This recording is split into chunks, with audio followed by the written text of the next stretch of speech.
I would be remiss if I didn't ask you that as of the second we walked out here, the government is officially shut down. According to New York Times Siena poll, 65% of voters say Democrats should not shut the government down if their demands are not met. It's wildly unpopular.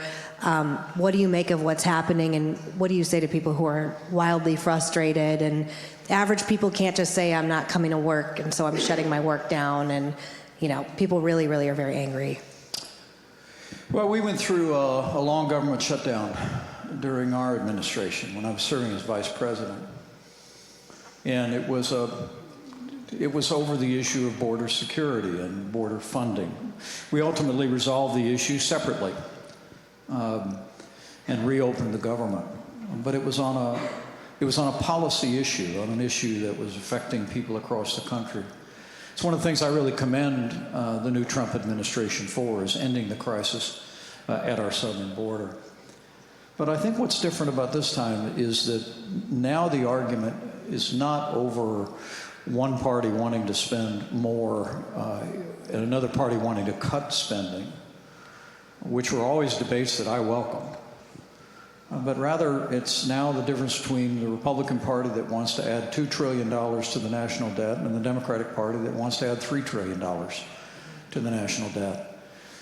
And so for me, it's disappointing to see that people couldn't find a way to move forward, continue to fund vital programs that millions of Americans depend upon. But it's also frustrating that the consensus in Washington, D.C. Seems to be that we're going to do nothing about the national debt. Mm-hmm. I mean, I got to know Elon Musk when I was vice president. I was chairman of the National Space Council. I'm very proud of the progress that we made working with his company and other companies to put American astronauts back in space on American rockets from American soil. And I commend the efforts of the Department of Government Efficiency. DOGE. But the fact that the DOGE was only permitted to focus on a small percentage of the federal budget, rightly setting aside defense spending, which we need to be doing more of, but to look at the massive welfare state that we have and say that we can't make common sense and compassionate changes, I think is a disappointment. And the fact that there seems to be a consensus in Washington that we will do nothing to set our ship of state back on a path of fiscal responsibility.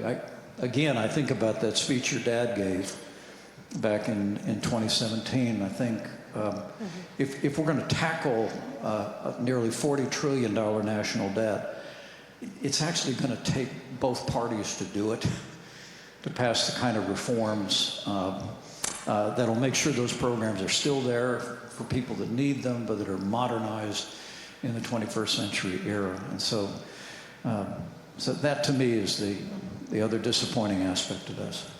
How long do you think it'll be closed, or is that too difficult to predict? Say again. How long do you think the government will be shut down?